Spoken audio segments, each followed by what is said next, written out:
हम लोग कर रहे हैं टू ब्लॉक प्रॉब्लम फ्रिक्शन के केस में। जब एक ब्लॉक के ऊपर में दूसरा ब्लॉक रखा होता है उस केस में कैसे मैक्सिमम एक्सेलरेशन निकालते हैं, अगर फोर्स दिया हो तो कितना एक्सेलरेशन पॉसिबल है, ये सारी चीज़ों का कैलकुलेशन हम लोग करते हैं। चलिए कुछ एग्जांपल यहाँ पे हम लोग देखते हैं। जैसे एक क्वेश्चन है हमारे पास कि एक सरफेस दिया, यहाँ पे एक सरफेस है एंड इस सरफेस के ऊपर में क्या रखा जा रहा है, एक ब्लॉक रखा जा रहा है। ध्यान से समझना बात। एक सरफेस है, सरफेस के ऊपर में एक ब्लॉक रखा जा रहा है, फिर इस ब्लॉक के ऊपर में एक और सरफेस रखा, एक मतलब एक ब्लॉक को रख दिया हमने। लेट से नीचे का ब्लॉक कितना केजी है, तो ये ब्लॉक 20 केजी दिया है और ऊपर का ब्लॉक कितना केजी है, 10 केजी दिया। ठीक है, यहाँ पे एक फोर्स लगा दे रहे हैं। इस फोर्स की वैल्यू कितनी है, ये वैल्यू हो जा रही है 200 न्यूटन। ये फोर्स की वैल्यू कितनी है, 200 न्यूटन दी हुई है और यहाँ जो फ्रिक्शन कोएफिशिएंट दिया इसके वैल्यू कितना दिया है, 0.5 दिया हुआ।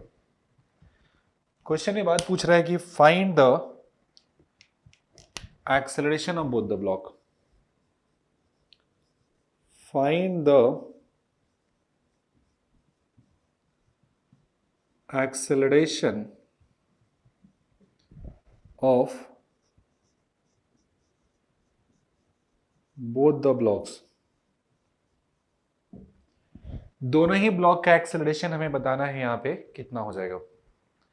जब भी इस तरह का क्वेश्चन दिया रहे तो पहले ऐसा अज्यूम करके चलिए कि दोनों ब्लॉक साथ चल रहा है, और साथ जब चलेगा तो क्या एक्सेलरेशन होना चाहिए। साथ ही साथ इस जगह पे जो ब्लॉक है दोनों कांटेक्ट में, उसके बीच का जो मैक्सिमम एक्सेलरेशन है वो देखिए कितना हो सकता है। पहले अज्यूम करना है कि दोनों साथ चल रहे हैं और दूसरा निकालना है मैक्सिमम एक्सेलरेशन। पहले तो एक काम कर लेना है, जैसे suppose both the blocks suppose both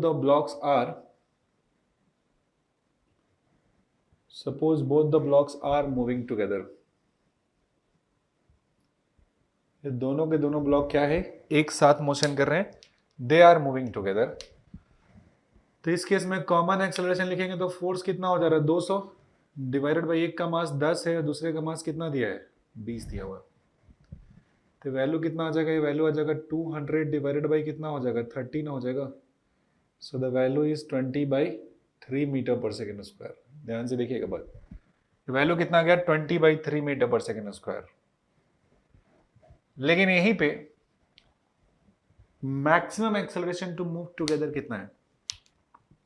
तो हम जानते हैं कि जब दो ब्लॉक प्रॉब्लम दिया होता है उसमें एक ब्लॉक पे फोर्स लगा होता है तो दूसरा वाला जो ब्लॉक होता है इसे मोशन कराने के लिए जिम्मेदार जो फोर्स होता है वो सिर्फ और सिर्फ फ्रिक्शन होता है। इस 10 केजी के ब्लॉक पे फ्रिक्शन के अलावा कोई भी और फोर्स यहां पे नहीं लग रहा है, और जब कोई भी और फोर्स यहां पे नहीं लग रहा है 10 केजी पे तो देखेंगे तो कैसे दिखेगा। ये दिया है 10 केजी का ब्लॉक दिया, क्या है 10 केजी ब्लॉक दिया है, तो इसे मूव कराने के लिए क्या लग जाएगा, फ्रिक्शन फोर्स लग जाएगा। और ये फ्रिक्शन फोर्स कितना हो जाता है, म्यू एम जी हो जाता है। और इसका जो एक्सेलरेशन है उसका वजह भी यही है, तो एक्सेलरेशन ये कितना हो जाएगा, दिस फोर्स बाई मास हो जाएगा। तो वैल्यू कितना हो जाएगा, म्यू जी हो जाएगा। म्यू की वैल्यू कितनी दी हुई है 0.5 और जी का वैल्यू कितना दिया है 10। तो वैल्यू कितना हो जाएगा 5 मीटर पर सेकेंड स्क्वायर आएगा। वैल्यू कितना आ जाएगा 5 metre per second square. This is the value of maximum acceleration, जिसके लिए दोनों का दोनों साथ मोशन कर सकता है। लेकिन हमने जो वैल्यू कैलकुलेट किया है ये वैल्यू कितना आया, कॉमन साथ चल रहा है अगर, तो ये वैल्यू कितना हो रहा है, ये हो जाएगा 6.67 मीटर पर सेकेंड स्क्वायर।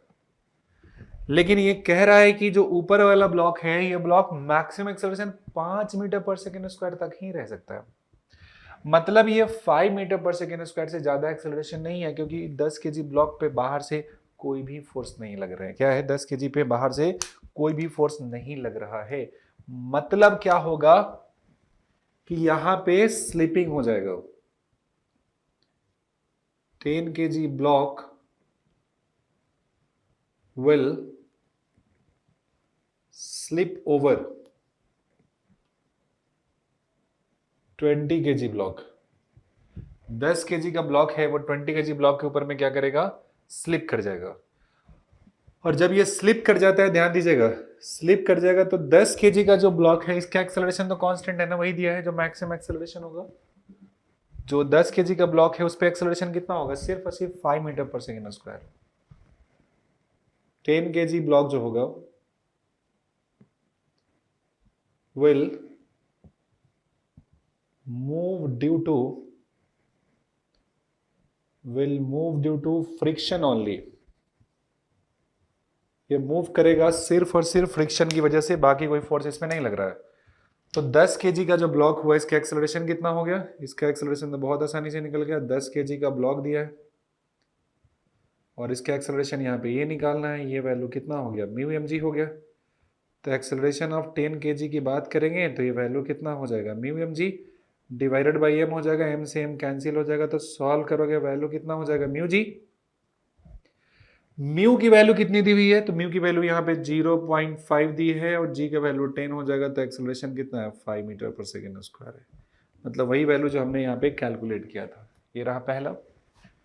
लेकिन यहीं पे किसकी बात करेंगे, 20 केजी की। फॉर 20 केजी ब्लॉक, 20 केजी का जो ब्लॉक दिया है इसके मोशन को अगर आप एनालाइज करते हो, ध्यान से देखना, 20 केजी का जो ब्लॉक दिया है इसके मोशन को अगर आप एनालाइज करते हैं तो इस ब्लॉक के ऊपर में जो फोर्स लग रहा है राइट की तरफ, ये कितना लग रहा है, 200 न्यूटन लग रहा है ना फोर्स। साथ ही साथ 10 केजी ब्लॉक पे लगाया राइट की तरफ फोर्स, 10 केजी ब्लॉक पे लगाया राइट की तरफ फोर्स, तो 10 केजी ब्लॉक इस पे किधर लगा देगा फोर्स, लेफ्ट की तरफ लगा देगा ना फोर्स, और जिसकी वैल्यू कितनी हो जाएगी, म्यू एम जी। म्यू की बात करेंगे तो कितना है, 0.5 दिया हुआ है। मास का बात करेंगे तो अपर ब्लॉक दिया है, कितना है, 10, और जी का वैल्यू भी देखेंगे तो कितना हो जाएगा, 10 हो जाएगा ना, मतलब ये वैल्यू कितना हो जाएगा, 50 न्यूटन हो जाएगा।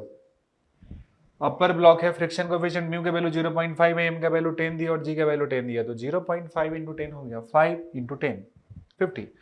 So the value of this force is 50 Newton and the value of applied force is 20 Newton. तो ये जो ब्लॉक है आपका कौन सा, 20 केजी ब्लॉक है, ये किधर मोशन करेगा, ये टुवर्ड्स राइट आपका मूवमेंट करता हुआ जाएगा।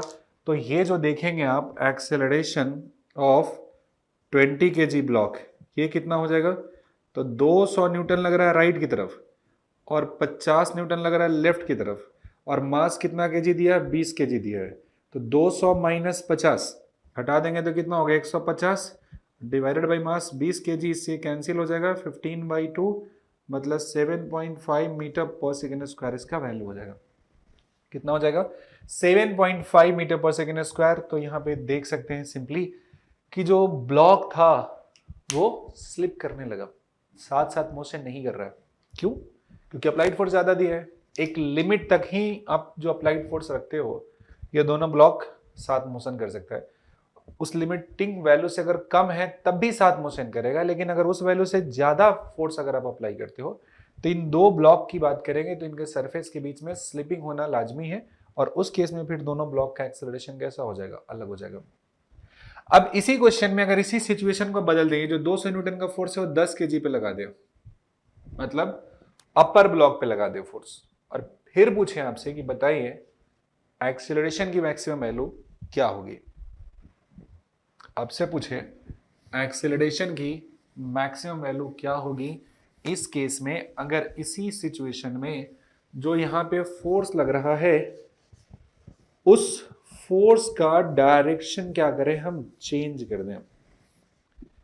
Find the acceleration of both the blocks, बस ये कहानी यहां से हट गया, और अब ये जो फोर्स लग रहा है 200 न्यूटन का जो फोर्स लग रहा था, ये 10 केजी ब्लॉक पे लगेगा। ध्यान से देखिएगा, ये लग जाएगा किस पे, 10 केजी जो ब्लॉक दिया है इसी के ऊपर में लग जाएगा, और ये जो फोर्स है ये वैल्यू कितना दिया है, ये वैल्यू हो जा रहा है 200 न्यूटन हो जा रहा है। अगेन कहानी वही है कि जिस ब्लॉक के ऊपर में फोर्स नहीं लगता है, जिस ब्लॉक के ऊपर में फोर्स नहीं लग रहा है, उस ब्लॉक का क्या करना है हमको, पहले एक्सेलरेशन निकालना है मैक्सिमम वैल्यू। अगर वो वैल्यू इसके मैक्सिमम वैल्यू से क्या है, वो जो वैल्यू हुआ दूसरे का जिसके ऊपर आपने फोर्स नहीं लगाया, उसका एक्सेलरेशन का वैल्यू, ये साथ साथ चलने का जो एक्सेलरेशन हुआ उससे क्या हो जा रहा है, वो वैल्यू कम हो जा रहा है। ठीक है, वेल एंड गुड, कोई दिक्कत नहीं उसमें। फ्री बॉडी डायग्राम बना के हर एक को एनालाइज करना पड़ेगा। जैसे यहां पे देखते हैं, सबसे पहला मेरा 10 केजी ब्लॉक है, तो पहली बात बताइए कि 10 केजी ब्लॉक पे अब फोर्स लग रहा है। This is your 10 KG block having force of 200 Newton towards right. साथ में इसके बॉटम सरफेस पे लग जा रहा है फ्रिक्शन फोर्स इधर की तरफ, कांटेक्ट का नॉर्मल फोर्स ऊपर लग जाएगा, mg फोर्स नीचे लग जाएगा। तो लिखेंगे यहां पे, तो n का वैल्यू कितना हो जाएगा, mg हो जाएगा, और जो फ्रिक्शन फोर्स हो जाएगा कितना हो जाएगा, म्यू एन हो जाएगा ना। म्यू की वैल्यू कितनी दी हुई है, मतलब ये वैल्यू हो जाएगा म्यू, और एन का वैल्यू कितना हो जाएगा, mg। तो म्यू कितना हो जाएगा 0.5। म्यू की वैल्यू कितनी दी हुई है, दिस वैल्यू इज 0.5। मास का वैल्यू कितना दिया है, 10 दिया, और जी का वैल्यू कितना दिया, 10 दिया। तो वैल्यू कितना हो जाएगा, वैल्यू हो जाएगा आपका 50 न्यूटन। ध्यान से समझना मत, ये है 200 न्यूटन लग रहा है 10 केजी ब्लॉक पे, उसका free body diagram. Second condition की अगर हम बात करें, तो ये ब्लॉक मेरे पास कौन है, 20 केजी का ब्लॉक है। ध्यान से समझना, यही सारा का सारा खेल बताएगा कि क्या होगा। ये जो 20 केजी ब्लॉक है, 10 केजी पे फ्रिक्शन लगाया लेफ्ट की तरफ, तो 10 केजी लगाएगा इस 20 केजी पे फ्रिक्शन किधर की तरफ, राइट की तरफ, और ये जो फ्रिक्शन होगा इसकी वैल्यू कितनी हो जाएगी, 50 न्यूटन हो जाएगी। तो ये जो 20 केजी ब्लॉक है, ये 20 केजी ब्लॉक का मोशन हो रहा है सिर्फ और सिर्फ 50 न्यूटन फोर्स की वजह से, इसके अलावा कोई भी फोर्स नहीं लग रहा है। इसका जो एक्सेलरेशन होगा मैक्सिमम वो तब होगा जब ये फ्रिक्शन फोर्स 50 न्यूटन एक्सपीरियंस कर रहा होगा। और इस वाले केस में अगर हम लिखेंगे मैक्सिमम एक्सेलरेशन का वैल्यू, तो फोर्स हो गया 50 न्यूटन और मास हो गया 20, कैंसिल कर दिए तो कितना आ गया value, 5/2, that is equal to 2.5 metre per second square. 50 newton का फोर्स, 20 केजी का मास, तो 50/20, 5/2 मतलब 2.5 मीटर पर सेकेंड स्क्वायर हो गया। This is the maximum acceleration of 20 KG block. और यहां पे एक बार अज्यूम करो कि दोनों ब्लॉक साथ साथ मोशन कर रहा हो, क्या है, साथ साथ मोशन कर रहा है। If both the blocks move together, ये दोनों ब्लॉक साथ मोशन कर रहे हैं, तो इसके लिए कॉमन एक्सेलरेशन कितना हो जाएगा, साथ हुआ तो 10 केजी का एक्सेलरेशन, 20 केजी का एक्सेलरेशन, बराबर कितना हो सकता है, बराबर हो जाएगा इस केस में 200 डिवाइडेड बाई 20 + 10, मतलब कितना हो जाएगा 20/3 मीटर पर सेकेंड स्क्वायर हो जाएगा ना, 6.67 मीटर पर सेकेंड स्क्वायर के आसपास। तो अगर इस सिचुएशन में हम अज्यूम करते हैं कि दोनों साथ चल रहा है, तो साथ चलने का एक्सेलरेशन 6.67 दिया है मीटर पर सेकेंड स्क्वायर। लेकिन यहां पे कंडीशन है, जो लोअर ब्लॉक दिया है मेरा दैट इज 20 केजी, इसका मोशन हो रहा है सिर्फ और सिर्फ फ्रिक्शन की वजह से, और सिर्फ फ्रिक्शन की वजह से जो एक्सेलरेशन होगा इसकी वैल्यू कितनी है, तो ये वैल्यू सिर्फ और सिर्फ 2.5 मीटर पर सेकेंड स्क्वायर है। कितना है, सिर्फ और सिर्फ 2.5 मीटर पर सेकेंड स्क्वायर दिया हुआ।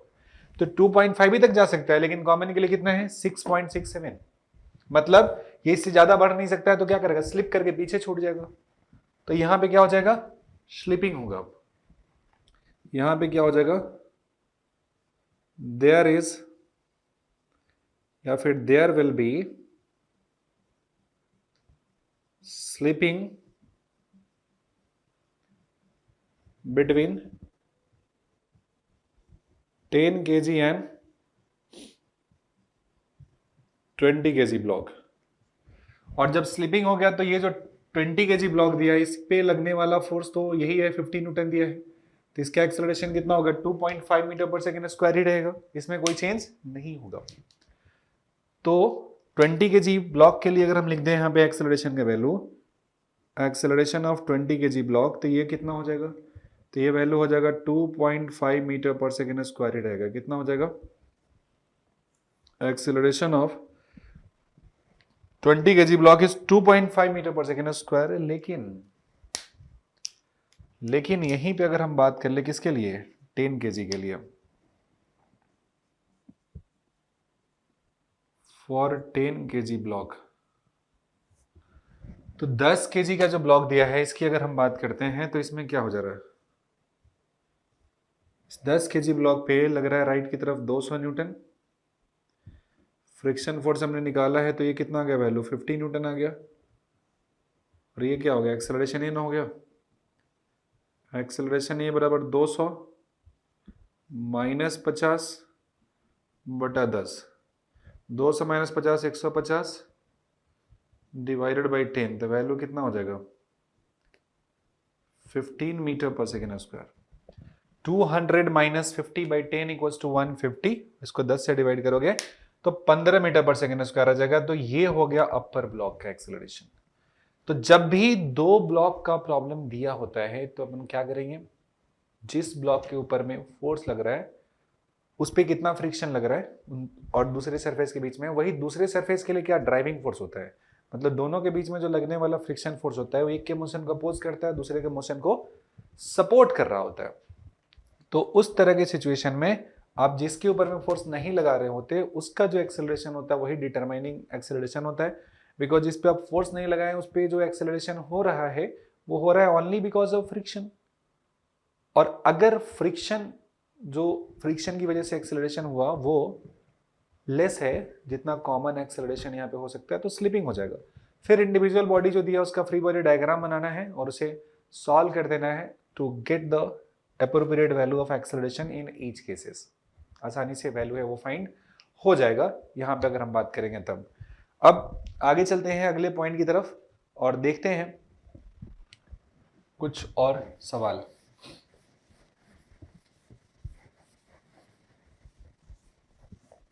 कि अगर दो सरफेस दिए हैं उनके बीच में स्लिपिंग हो जाए, दो सरफेस अगर दिए हैं उनके बीच में क्या हो जाए, स्लिप करना शुरू हो जाए, या फिर कॉमन वेलोसिटी पूछा जाए, या पूछा जाए कि कितना डिस्प्लेसमेंट हो जाएगा, ये सब बातें पूछा जाए तो कैसे ये निकलेगा। जैसे आपके पास एक क्वेश्चन दिया हुआ है, क्वेश्चन इज लाइक दिस,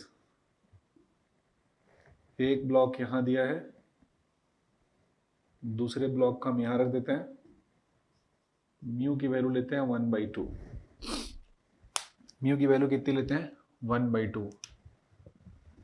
ये ब्लॉक का मास मान लो कितना केजी ले लो 1 kg, इसका मास 2 kg,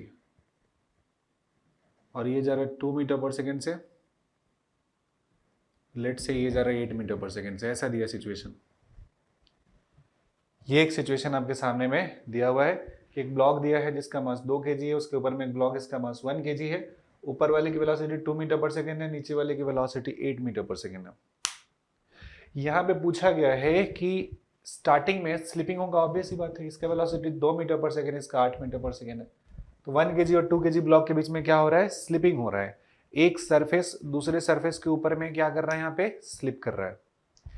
जबकि यहाँ पे स्लिपिंग हो रहा है तो यहाँ पे फ्रिक्शन फोर्स भी तो एक्ट करेगा ना, there will be a friction force between these two surfaces in contact. तो उसकी वजह से क्या होगा कि 2 मीटर पर सेकेंड का जो ऑब्जेक्ट मोशन कर रहा है उसके मोशन को फेवर किया जाएगा, वहीं पे जो 8 मीटर पर सेकेंड है इसके मोशन को क्या किया जाएगा, ऐसा घटाएगा, और एक टाइम के बाद कॉमन वेलोसिटी आ जाएगा। तो बोला इसमें फाइंड, पहला में है time after which sleeping between 1 kg and 2 kg stops. Second point दिया हुआ है फाइंड द कॉमन वेलोसिटी। जब ये स्लीपिंग इनके बीच में रुक जाएगा तो वेलोसिटी कैसा होगा, एक कॉमन वैल्यू हो जाएगा। तीसरा है find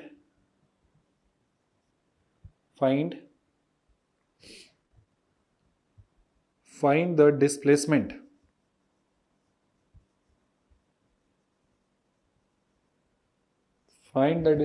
of 1 kg and 2 kg block. इतनी सारी बातें आपको फाइंड करनी है यहाँ पे, ये इतना सारा कुछ आपको कैलकुलेट करना है। हर एक सवाल बनाने के लिए आपको चाहिए free body diagram.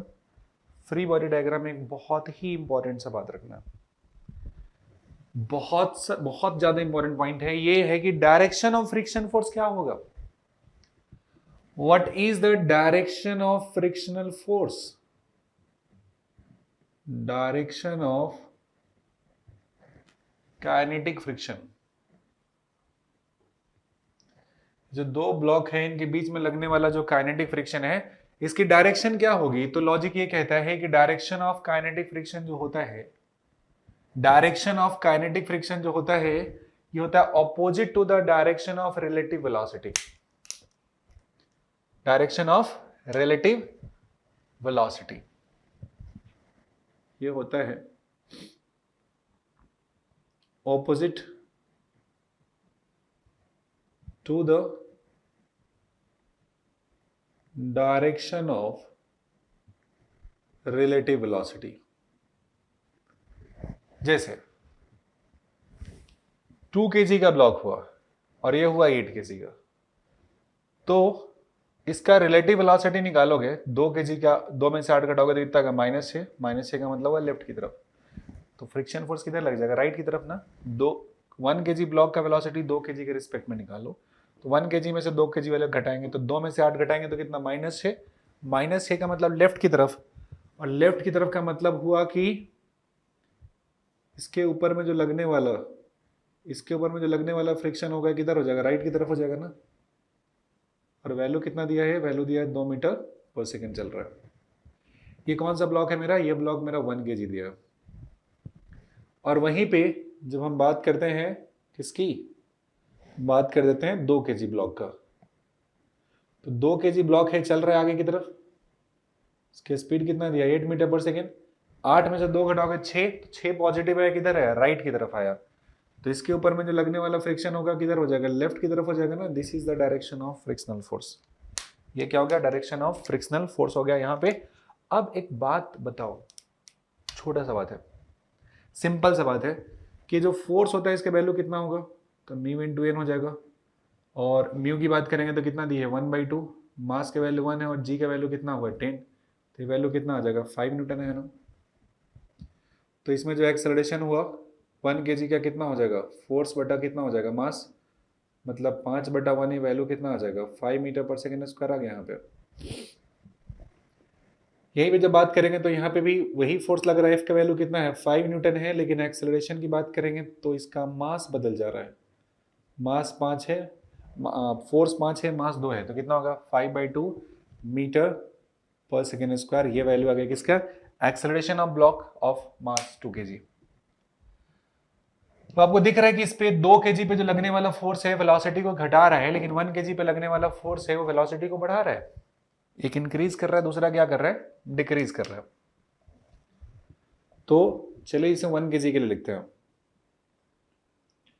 For 1 kg किसी इंस्टेंट पे वेलोसिटी अगर लिखते हैं तो कितना होगा? u + 80 होगा, तो u हो गया 2 और एक्सेलरेशन कितना हो गया? 5 × 10 हो गया।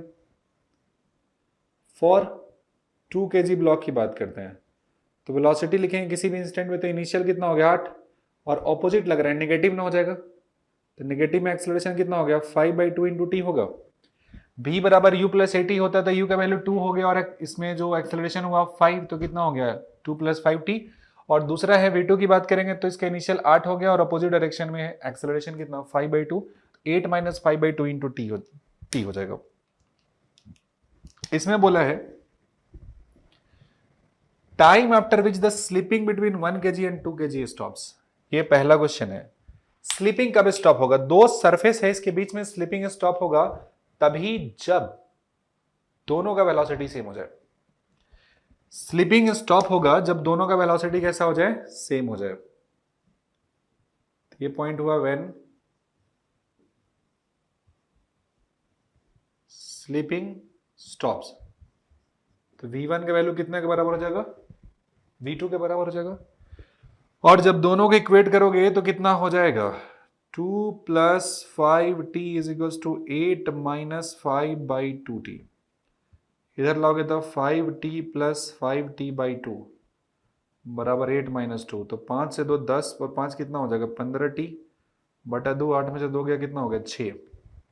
ऐसा होगा ना, 5 2 10 और +5 15 हो जाएगा। 3 से करोगे तो कितना होगा, 2, और 3 से करोगे तो कितना हो गया, 5। टी का वैल्यू कितना होगा, 2 2 4 डिवाइडेड बाई कितना हो गया, 5 सेकेंड।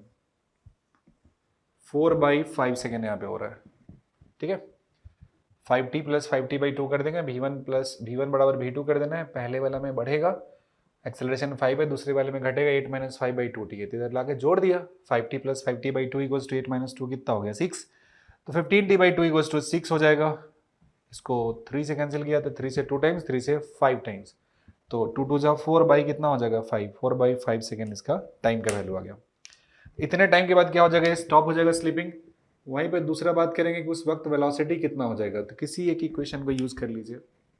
वेलोसिटी बराबर कितना हो जाएगा, 2 + 5t दिया है, 2 + 5 इंटू कितना हो जाएगा, 4/5।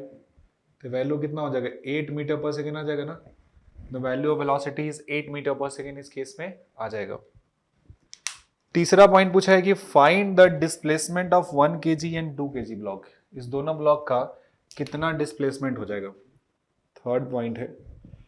तो डिस्प्लेसमेंट बराबर क्या करेंगे, एस बराबर ut + ½ at² होता है। तो एस अगर हमें निकालना है 1 kg ब्लॉक का, किसका निकालना है, 1 kg। तो 1 kg ब्लॉक का इनिशियल स्पीड कितना दिया है, 2 मीटर पर सेकेंड दिया है, इनटू टाइम कितना दिया है, 4/5 प्लस इसमें एक्सेलरेशन पॉजिटिव हो जा रहा है, और एक्सेलरेशन की वैल्यू कितनी दी हुई है, तो ये वैल्यू दी हुई है 5 इंटू टाइम कितना हो जाएगा, 4/5 का होल स्क्वायर। 4 2 8 बाई कितना हो गया, 5 प्लस 1/2 हो गया, 5 हो गया। दिस इज 4 का स्क्वायर 16 एंड 5 का स्क्वायर 25। 2 से 16 करोगे कितना हो जाएगा, 8। 5 से 25 करोगे कितना हो गया, 5। 8/5 प्लस में कितना हो जाएगा, 8/5 हो गया, ठीक है।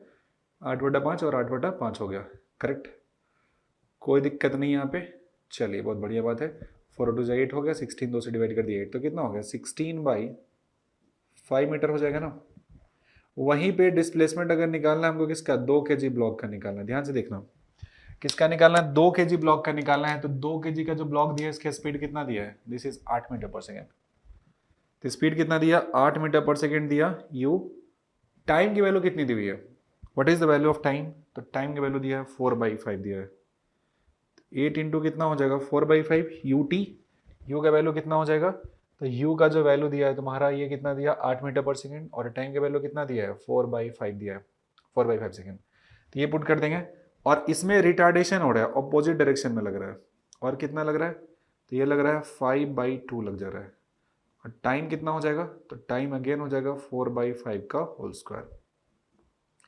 तो ये हो जाएगा 32 बटा कितना हो गया, 5, माइनस ये कितना है, 5 है, 2 2 कितना है, 4 है, 4 का स्क्वायर 16 है, और 5 का स्क्वायर कितना दिया, 25। तो 4 से करोगे 16 4 हो जाएगा, और ये करोगे 5 से कर दोगे 25, तो कितना हो जाएगा, 5 हो जाएगा। तो वैल्यू कितना हो जाएगा, 32/5 माइनस 4/5, तो कितना हो जाएगा, 28 और 4 32 होता है, और ये कितना हो गया, 5। तो इसका जो डिस्प्लेसमेंट हो जाएगा 28/5 मीटर हो जाएगा, और ऊपर वाले का डिस्प्लेसमेंट कितना हो गया, 16/5 मीटर हो गया। तो आप देख सकते हैं कि ऐसे कंडीशन में भी हम किस तरीके से जो ब्लॉक दिया है उसके सरफेस के बीच में अगर स्लिपिंग हो रहा है तो कैसे वेलोसिटी एक का घटते हुए दूसरे के बराबर हो जाता है और स्लिपिंग स्टॉप होता है। स्लिपिंग होने तक अगर मुझे फाइंड करना हो कि जब स्लिपिंग स्टार्ट हुआ उस वक्त वेलोसिटी कितना हुआ, ये भी अपन कैलकुलेट कर सकते हैं। स्लिपिंग तभी रुकता है जब दोनों का वेलोसिटी कैसा हो जाए, इक्वल हो जाए। दो सरफेस जो कांटेक्ट में है, जो मोशन कर रहे हैं, अगर दोनों सेम वेलोसिटी अक्वायर कर लेते हैं तो उस केस में जो उनके सरफेस के बीच में स्लिपिंग होने का जो सीन था वो क्या होता है, स्टॉप हो जाता है। तो बेसिक आइडिया ये होता है कि दो ब्लॉक प्रॉब्लम में, जब भी दो ब्लॉक का प्रॉब्लम हो, वहां पे जो डिसाइडिंग फैक्टर होता है वो क्या होता है, वो दोनों सरफेस के बीच में लगने वाला फ्रिक्शनल फोर्स, और वो फ्रिक्शनल फोर्स ही गाइड करता है। जिसका वेलोसिटी कम होता है उसकी वेलोसिटी को बढ़ाने की कोशिश करता है, जिसका वेलोसिटी ज़्यादा है उसकी वेलोसिटी को घटाने की कोशिश करता है, और इस तरीके से ऐसे सिचुएशन को हम लोग सॉल्व कर सकते हैं। इसमें बहुत सारे और भी टाइप होते हैं, हम सारे टाइप को एक एक करके देखेंगे और हर वैरायटी के क्वेश्चन को अपन लोग डिस्कस करेंगे। टू ब्लॉक प्रॉब्लम हम लोग कंसीडर कर रहे हैं, और किस तरीके से टू ब्लॉक प्रॉब्लम के मोशन को एनालाइज कर रहे हैं, इस पर काफ़ी सारे क्वेश्चन हमने किया है। एक और क्वेश्चन हम लोग यहाँ पे देखते हैं कि हमारे पास एक अरेंजमेंट दिया है, इस अरेंजमेंट में कुछ पूछा गया आपसे और काफ़ी अच्छे से इसको एनालाइज करना है। जितने कॉन्सेप्ट्स टू ब्लॉक प्रॉब्लम को होते हैं सब यहाँ पे रिवाइज हो जाएगा।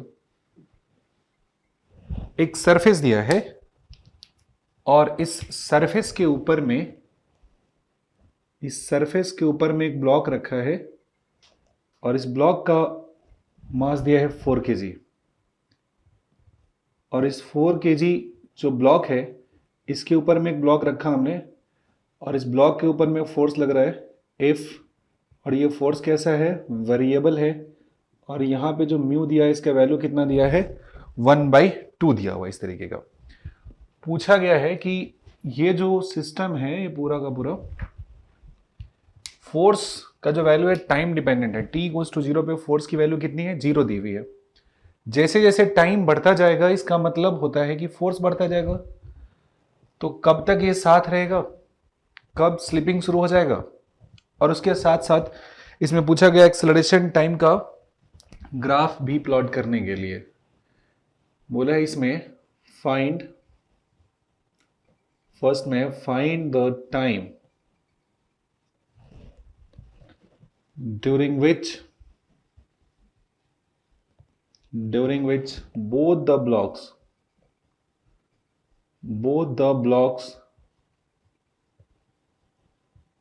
move together। और टाइम बताइए जहां तक ये दोनों का दोनों ब्लॉक एक साथ मोशन कर रहा है। ये पहला क्वेश्चन है। सेकंड क्वेश्चन है plot the variation of acceleration versus time.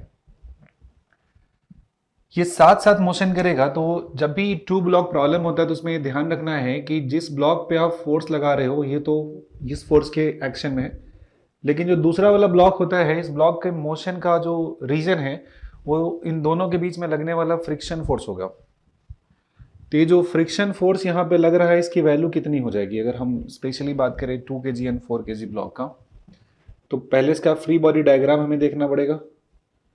ये मेरा 2 kg ब्लॉक है, उस 2 kg ब्लॉक पे जो फोर्स लग रहा है, ये फोर्स लग रहा है राइट की तरफ, ये कितना दिया है 3T लग रहा है फोर्स। साथ ही साथ ये आगे की तरफ मोशन करेगा तो फ्रिक्शन फोर्स किधर लग जाएगा, पीछे की तरफ, ऊपर में हो जाएगा नॉर्मल और नीचे में क्या हो जाएगा, mg हो जाएगा। ये कैसा रहा, ये रहा फर्स्ट ब्लॉक 2 kg ब्लॉक के बारे में। तो इसके लिए जो फ्रिक्शन फोर्स हुआ है इसकी वैल्यू निकालेंगे तो म्यू इंटू एन हो जाएगी, और एन का वैल्यू कितना दिया है mg हो जाएगा, म्यू का वैल्यू कितना है 1/2 दिया है, और जो मास है पर ब्लॉक का ये 2 दिया है, और g का वैल्यू 10 दिया है। तो फोर्स की वैल्यू निकालेंगे तो वैल्यू कितना आ जाएगा 10 न्यूटन आ जाएगा। The value of force acting on this block is equal to 10 newton. अब बताइए 4 kg ब्लॉक 2 kg ब्लॉक पे 10 न्यूटन का फोर्स लगाता है बैकवर्ड डायरेक्शन में, तो 2 kg ब्लॉक है वो 4 kg ब्लॉक पे फोर्स लगाएगा कितना है, ये इतना ही फोर्स लगाएगा,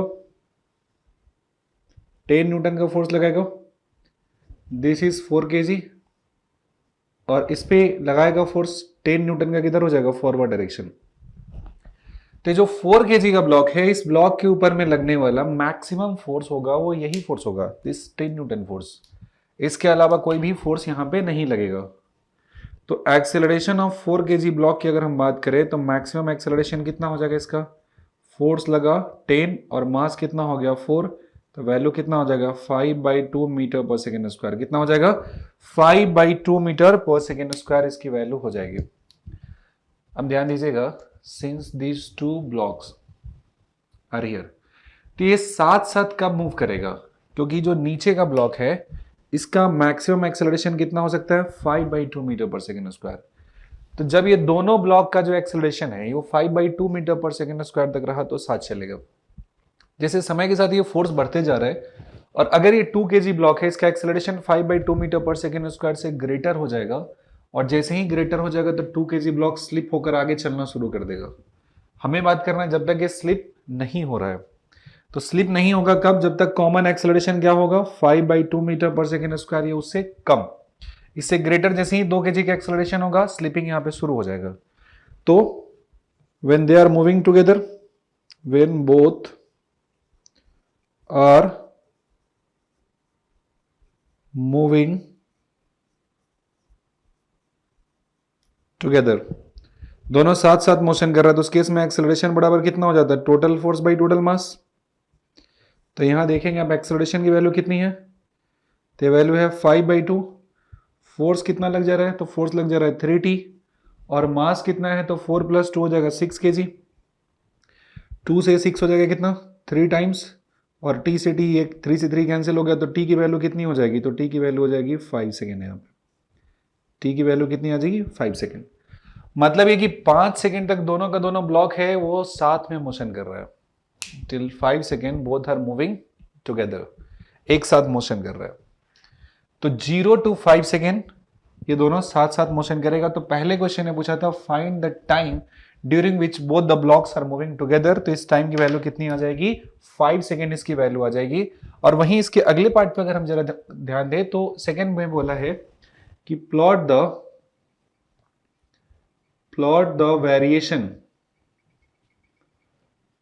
variation of acceleration versus time for both the blocks।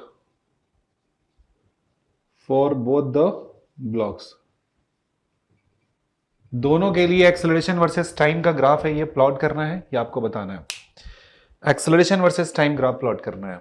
तो ध्यान देना है कि 0 to 5 सेकेंड, 0 to 5 सेकेंड की अगर हम बात करते हैं, जैसा कि हमने देखा कि 5 सेकेंड तक स्लिपिंग यहां पे नहीं हो रहा है, मतलब 5 सेकेंड तक दोनों का दोनों ब्लॉक एक साथ मोशन करेगा। और 0 to 5 सेकेंड तक जब ये साथ मोशन कर रहे हैं, मतलब both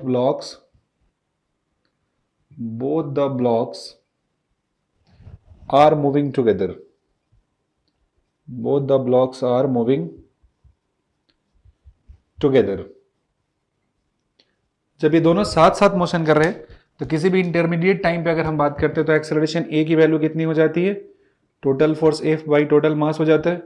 फोर्स कितना लग जा रहा है? 3t, और मास कितना हो जा रहा है? 2 + 4 हो जा रहा है। तो एक्सेलरेशन की वैल्यू कितनी हो जाएगी? 3t/6, मतलब a का वैल्यू हो जाएगा t/2 हो जाएगा। a का वैल्यू कैसा हो जाएगा? t/2 होगा। और ये जो ग्राफ बनेगा कैसा हो जाएगा? Graph will be a straight line. लेकिन जैसे ही इससे आगे की तरफ बढ़ते हैं, जैसे ही इससे थोड़ा आगे जाते हैं, for t greater than 5 second, t कैसा हो जाएगा? ग्रेटर देन 5 सेकेंड हो जाएगा। इस केस में क्या हो जाएगा? स्लिपिंग विल बी देयर, मतलब दोनों ब्लॉक एक दूसरे के सरफेस पे स्लिप करना शुरू कर देंगे। अगर ऐसा टाइम होगा तो दोनों ब्लॉक एक दूसरे के ऊपर में स्लिप करना शुरू कर देंगे। जब स्लिप करना शुरू कर देंगे तो ये जो 4 kg का मेरा ब्लॉक दिया है, ये 4 kg का जो ब्लॉक है मूव कर रहा है only under the action of frictional force. और जो फ्रिक्शनल फोर्स है दिया है, कितना दिया है? ये वैल्यू दिया है आपका 10 न्यूटन दिया है। So the acceleration of 4 kg block will remain constant. ये वैल्यू हो जाएगा 10 डिवाइडेड बाई 4, मतलब इसका acceleration 2.5 metre per second square होगा। इसका एक्सेलरेशन कितना हो जाएगा? 2.5 मीटर पर सेकेंड स्क्वायर हो जाएगा। वहीं पे अगर हम बात करते हैं 2 kg ब्लॉक का, अगर हम डिस्कस करते हैं 2 kg ब्लॉक की अगर बात करें तो 2 kg ब्लॉक पे इधर की तरफ फोर्स कितना लग रहा है? 3t, और इधर अपोजिट डायरेक्शन में फोर्स की अगर हम बात करें तो फ्रिक्शन फोर्स लगा 4 kg पे राइट की तरफ, तो 2 kg पे फ्रिक्शन किधर लग रहा है? लेफ्ट की तरफ, और वैल्यू कितना हो जाएगा? 10 हो जाएगा। इसकी अगर एक्सेलरेशन लिखी जाए तो एक्सेलरेशन कितना होता है? नेट फोर्स, मतलब 3t आगे लग रहा है, 10 पीछे लग रहा है, और मास कितना हो जाएगा? 2। इससे डिवाइड कर देंगे तो वैल्यू कितना हो जाएगा? 3/2t हो जाएगा, और माइनस कितना हो जाएगा? 5 हो जाएगा। a का वैल्यू हो गया 3/2t हो गया, माइनस में 5 हो गया। मतलब 0 to 5 सेकेंड दोनों का दोनों ब्लॉक साथ मोशन करेगा, और साथ मोशन करेगा तो एक्सेलरेशन का इक्वेशन होगा a इक्वल्स टू t/2। जैसे ही टाइम का वैल्यू 5 सेकेंड से ज्यादा हो जाएगा तो उसके बाद जो 4 kg ब्लॉक है ये मोशन करेगा कितना से, तो कांस्टेंट एक्सेलरेशन से, बिकॉज इसके ऊपर में लगने वाला जो फ्रिक्शन फोर्स है उसकी वैल्यू क्या है, कांस्टेंट दी हुई है। और वहीं पे 2 kg ब्लॉक होगा, इसके एक्सेलरेशन कुछ इस इक्वेशन के अकॉर्डिंग क्या करेगा, इंक्रीज करता हुआ दिखेगा। अगर हम इसका ग्राफ प्लॉट करते हैं जिसमें हमें मालूम चलता है इसके वेरिएशन के बारे में कि एक्सेलरेशन जो दिया है वो टाइम के साथ किस तरीके से वेरी करता है, तो ये जब ग्राफ हम प्लॉट करेंगे तो ग्राफ में हमें कुछ इस तरीके का दिखेगा। ये लिया एक्सिस, इस पे एक्सेलरेशन, और ये एक्सिस लिया, इसके ऊपर में क्या है, टाइम दिया। This is T and this is a. अब इस ग्राफ में पहला 0 to 5 सेकेंड की बात करेंगे तो एक्सेलरेशन कितना है, t/2। Graph y equals to mx type का, तो ये जो ग्राफ हो जाएगा कुछ ऐसा हो जाएगा, यहां से यहां तक आ गया, और इसके लिए कोरस्पॉन्डिंग जो टाइम है यहाँ पे, टाइम कितना है, तो t बराबर 5 सेकेंड है। 5 सेकेंड तक ऐसा हो रहा है, और 5 सेकेंड की बात करें तो इसमें एक्सेलरेशन की वैल्यू कितनी हो जाती है, तो एक्सेलरेशन की value 2.5 metre per second square. ये है 0 से लेके 5 सेकेंड तक। इसके बाद जो बात होती है कि 5 kg, मतलब 5 सेकेंड के बाद जो ब्लॉक है 4 kg का, इसका एक्सेलरेशन चेंज नहीं करता। तो जो मेरा ब्लॉक है 4 kg, इसका एक्सेलरेशन चेंज नहीं किया, तो इसके लिए ग्राफ कैसा होगा, straight line. This is the acceleration for 4 kg block, क्योंकि ये मूव कर रहा है only under the action of frictional force, और जो फ्रिक्शनल फोर्स दिया हो कैसा हो जा रहा है, जो 4 kg ब्लॉक है उस पर कांस्टेंट हो जा रहा है। तो ये हुआ 4 kg ब्लॉक के एक्सेलरेशन का ग्राफ। लेकिन वहीं पे एक्सेलरेशन अब 2 kg ब्लॉक देखेंगे तो ये कितना दिया है, 3/2t -5 दिया है, मतलब नेगेटिव इंटरसेप्ट के साथ ये बात हो रही है यहाँ पे। तो ये जब ग्राफ इसका प्लॉट करेंगे तो ये ग्राफ कुछ इस तरीके से जाएगा, ताकि ये पीछे अगर ग्राफ को एक्सटेंड करते हैं तो एक्सेलरेशन में नेगेटिव पॉइंट में यहाँ पे कट करे -5, ये ग्राफ का डिमांड है। तो यहाँ पे देखेंगे किसके एक्सेलरेशन को डिनोट कर रहा है, ये डिनोट कर रहा है acceleration of 2 kg block. 2 kg block का ग्राफ ऐसे हुआ क्योंकि इसका इक्वेशन है y equals to mx plus c, m का वैल्यू पॉजिटिव है और c का वैल्यू नेगेटिव है, इसलिए ग्राफ का शेप ऐसा होगा, स्ट्रेट लाइन ग्राफ हो जाएगा। तो इस ग्राफ को आप देखकर यहाँ पे ये जो पॉइंट होता है यही वो पॉइंट है जहां तक ये दोनों ब्लॉक साथ साथ मोशन किया है, और इसके बियॉन्ड ये जो ब्लॉक हैं वो सेपरेट हो जाएंगे, और एक ब्लॉक का एक्सेलरेशन कांस्टेंट होगा, और वहीं पे जो दूसरा ब्लॉक है मेरा, वो उस ब्लॉक का टाइम के साथ एक्सेलरेशन होगा वो इंक्रीज करता हुआ चला जाएगा। तो ये था हमारा 2 ब्लॉक प्रॉब्लम का। चलते हैं कुछ और सवाल देखते हैं जो 2 ब्लॉक प्रॉब्लम या मिक्स्ड कॉन्सेप्ट कुछ भी लगाकर कैसे उसको फाइंड करते हैं, क्योंकि जब क्वेश्चन हम देखेंगे तो वहाँ पे ये ऐसा मेंशन नहीं रहेगा कि इसको इसी अप्रोच से करना है। You should have the sound understanding of friction की, किसी भी सिचुएशन में उसको अप्लाई कैसे करते हैं। अगर एक बार वो क्लियर है उसके बाद आपको किसी तरीके से किसी भी सिचुएशन में इक्वेशंस को लगा सकते हैं। जैसे एक सिचुएशन दिया है that there is an insect, there is an insect inside a bowl, inside a bowl, ऐसा दिया। ये इसका सेंटर हो गया, और ये क्या हो गया, सिमेट्रिक एक्सिस हो गया।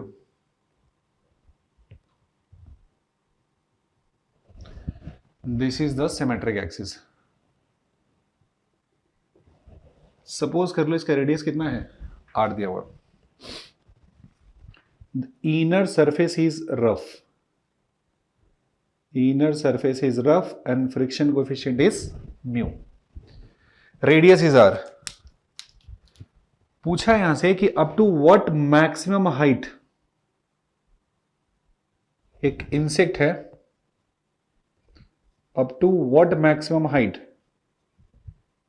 an insect can crawl इस बाउल में, इस बाउल के अंदर कोई इंसेक्ट यहां पे रखा हुआ है, तो कितना मैक्सिमम हाइट तक यहां पे जा सकता है, ये हाइट का वैल्यू निकालना है।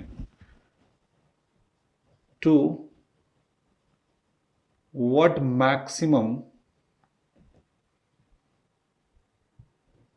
Height an insect can crawl inside the bowl, ये निकालना है। कहां तक ये जा सकता है? सरफेस कैसा रफ दिया है, मतलब यहां पे फ्रिक्शन आपको मिलेगा। सबसे पहली बात तो ये है कि अगर इंसेक्ट को आपने यहां पे रखा है तो ये जो इंसेक्ट है, this insect will experience frictional force, और किसी आर्बिट्ररी पोजीशन पे ऐसा हम एज्यूम करते हैं, किसी भी आर्बिट्ररी पोजीशन पे अगर हम बात करते हैं तो ये एंगल कितना होता है? Theta. This is the angle theta. ये एंगल कैसा हो गया? थीटा एंगल आपको यहां पे देखने को मिल रहा है। किसी भी आर्बिट्ररी इंस्टेंट पे अगर हम बात करते हैं तो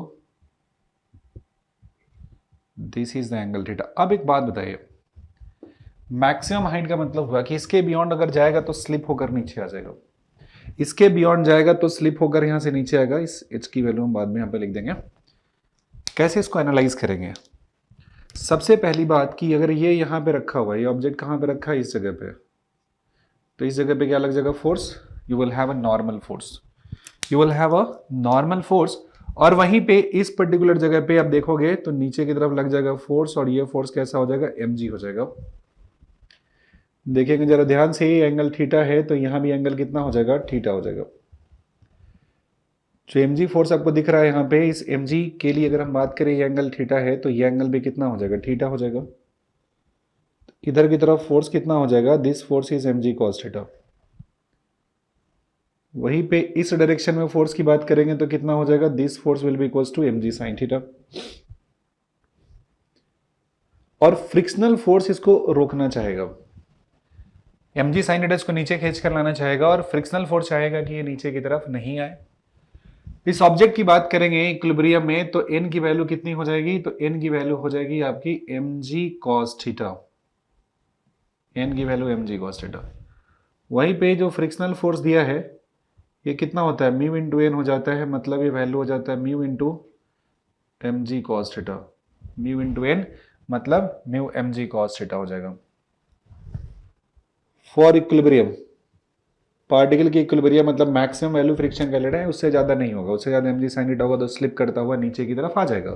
तो इक्विलिब्रियम लिखना है तो f की वैल्यू क्या लिखेंगे?